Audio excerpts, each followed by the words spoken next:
السلام علیکم.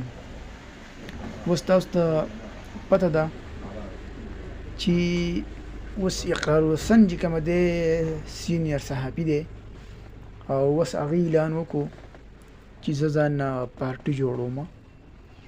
په دې پاکستان کې د دې پارټو نه د ټیپرو منډۍ جوړه شوې ده، خو راوځي او پارټي جوړوي، راوځي او پارټي جوړوي.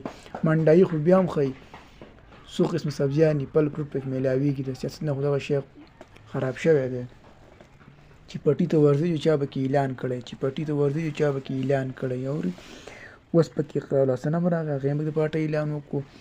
زمونږ بل سنیټر و خدای ته ژوندی لري، هغې هم کیسه پارټۍ ماټۍ اعلان کړی دی. ما هم داسې اراده کړله چې زه هم د پارټۍ اعلان کوم او ځان نه پارټي جوړوم. یم د ترور زوی دی، ماما زوی دی، زمونږ مشر ترور زوی دی، هغه به زمونږ رهبري، هغه به موږ مشر کړو.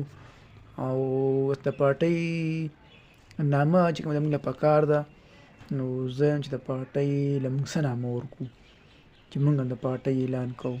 نو که زه وایم که نه داسې کمه نامه ولګي، ځکه چې اقرار حسن خو ډېر ګران نوم ښودی د پارټۍ له. او دا چې کومه دی که نه دا یې ده د په کور کې لاس نه رسي چې نه شي راوړی، دغه بار ولاړ دی درې په کور کې لاس نه رسي، په کور کې لاس نه رسي. نو موږ ځانه پارټي جوړو.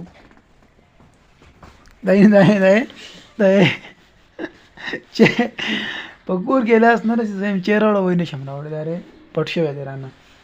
نو اوس موږ چې کومه دی د پارټۍ اعلان کوو، په هغې کې موږ داسې کسان اخلو، په هغې کې به چې کومه دی خزانچي، په هغې کې چې کومه دی سیکرټري یا جنرال سیکرټري، بهر کې موږ د پارټۍ لپاره بیا پوره باډي جوړو که نه. موږ زه یم چې داسې کار وکړو چې د پارټۍ له موږ څه نوم کېږو. په جمعې ورځ هم ده که نه، مبارکه ورځ ده او پارټۍ دپاره اعلان کوو. نو څنګه تاسو پکې څه وویلو نو ډېره ښه به وي، ځکه چې پارټۍ جوړول ضروري دي. اقرار حسن راغی، موږ هم پارټي جوړو، ځان اوس چل ول کوو. ښه موږ د پاکستان دپاره ډېر خدمت وکړو، ډېر څه به وکړو انشاءالله. صحیح ده، هلکانو دپاره، خلکو دپاره ډېر محنت به وکړو، مشقت به وکړو، ځان نه به نهره توهره تېروو، ملت او قوم له به کار کوو د خیره څه انشاءالله.